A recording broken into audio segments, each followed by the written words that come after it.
Godrej capital आपको आसानी से बिजनेस लोन दे सकता है और बहुत सारा बेनिफिट्स भी आपको मिलता है। लोन के साथ साथ भी बेनिफिट्स मिलने बहुत ज़्यादा प्रोवाइड कर रहा है। लेकिन अप्लाई कैसे करना है वो भी बताऊंगा इस वीडियो के दौरान कि आपको अप्लाई कैसे करना है। लेकिन उससे पहले आप जान लीजिए कि क्या क्राइटेरिया है, कि कौन कौन सी रिक्वायरमेंट है जहाँ से आप अप्लाई कर सकते हो। सबसे पहली चीज़ कि लोन अमाउंट ज़्यादा दे रहा है, 10 लाख से ज़्यादा लोन स्टार्ट होता है।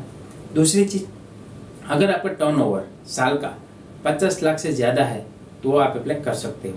अगर कम है तो आप में भी लोन आपकी रिजेक्ट हो सकती है।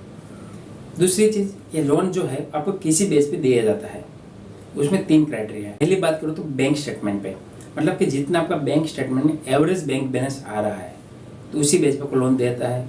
बैंकिंग बेस पे आपको 10 लाख से 35 लाख तक का लोन दिया जाता है। 6 महीने का बैंक का स्टेटमेंट एवरेज काउंट किया जाएगा, उसी बेस पे आपको EMI काउंट होगा। आपका जो भी 6 महीने का अकाउंट का एवरेज बैलेंस आएगा उसी बेस पे आपको EMI दिया जाएगा और आपके लोन अप्रूव किया जाएगा। दूसरा प्रोग्राम है GST प्रोग्राम, जिस पे आपको 10 लाख से 25 लाख तक का लोन मिलता है, जिसमें आपका 2 साल का GST 3B रिटर्न पे काउंट किया जाएगा और आपको लोन अप्रूव किया जाएगा। मतलब कि आपको 2 साल पुराना GST होना चाहिए। ऐसा नया GST है, 1 साल हुआ है तो आपके लोन GST बेस पे नहीं हो सकता है। तीसरा प्रोग्राम है IT रिटर्न प्रोग्राम, जहाँ पे आपको 10 लाख से 40 लाख तक का लोन दिया जाता है। तो यहाँ पे बात करूँ तो DSCR रेशियो जो है वो 0.80% काउंट किया जाता है, वो सबसे बेस्ट है। तो आप ज़्यादा से ज़्यादा लोन अप्लाई कर सकते हो।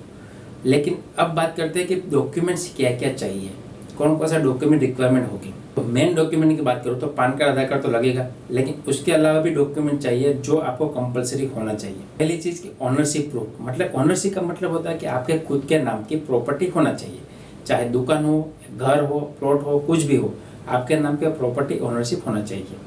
अब ओनरशिप में कौन कौन सा डॉक्यूमेंट्स काउंट किया जाता है, मैं जो डॉक्यूमेंट की बात करूँ तो लाइट बिल और टैक्स बिल, ये 2 चीज़ काउंट किया जाता है। अगर उसके अलावा भी बात करूँ तो इंडेक्स कॉपी या सेल डीड जो होती है वो भी काउंट किया जाता है, बहुत कम केसेस में। लेकिन प्रायोरिटी में आपको टैक्स बिल और लाइट बिल, ये 2 चीज़ मेजोरिटी है जो आपको काउंट किया जाता है। दूसरा कि आपका लेटेस्ट IT रिटर्न चाहिए 2 साल का, साथ में आपका 3 साल का बिजनेस कंटिन्यूटी प्रूफ चाहिए, BCP मतलब कि बिजनेस कंटिन्यूटी प्रूफ। आप जो बिजनेस कर रहे हो वो कंटिन्यू 3 साल पुराना होना चाहिए। मतलब वो कैसे काउंट होगा कि आपका 3 साल पुराना कोई बिजनेस प्रूफ होना चाहिए। आज बनाया है लेकिन डेट पिछले महीने की डाली, ऐसा नहीं होना चाहिए, पुराना होना चाहिए, 3 साल पुराना। जैसे फूड लाइसेंस है, IC कोड है, इम्पोर्ट एक्सपोर्ट कोड है, GST है, करंट अकाउंट फर्म के नाम से आ रहा है, 3 साल पुराना है तो भी काउंट किया जाता है। उसके अलावा फूड लाइसेंस है, या अपना जो बिजनेस है उसके रिलेटेड जो भी गवर्नमेंट का लाइसेंस है वो काउंट किया जाएगा। उद्यम भी काउंट किया जाएगा, लेकिन डेट ऑफ उद्यम जो है ना वो 3 साल पुराना होना चाहिए। आज उद्यम बना है लेकिन उसमें डेट पुरानी डाली है तो एक्सेप्ट नहीं किया जाएगा।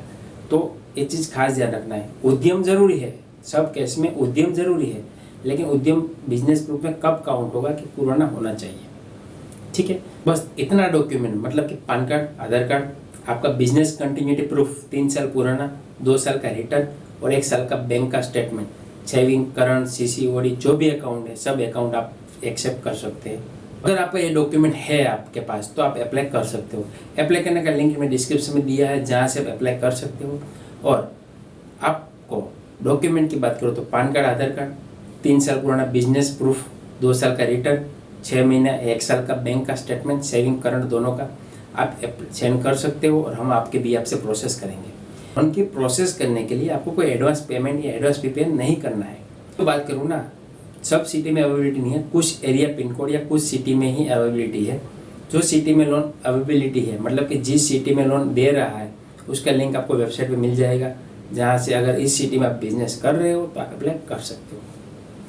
अगर आप उसके अलावा दूसरी कोई कंपनी में लोन अप्लाई करना चाहते हो, बिजनेस लोन, तो उसके लिए भी हमारा कॉन्टैक्ट कर सकते हो। लेकिन सब की बात करूँ तो आपका सिबिल स्कोर अच्छा होना चाहिए और ज़्यादा इंक्वायरी नहीं होना चाहिए और ज़्यादा रेशियो नहीं होना चाहिए।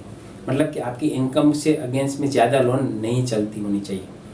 ज़्यादातर केसेस में क्या होता है कि लोन आपकी चल रही है 5 या 7, उसका EMI 1.5 लाख 2 लाख चला जाता है, लेकिन आपकी जो इनकम है वो 1 लाख ही है, तो उसी बेस पे आपको DBR मतलब डेट बर्डन रेशियो जो इसको बोला जाता है, उसी बेस पे भी लोन रिजेक्ट किया जाता है।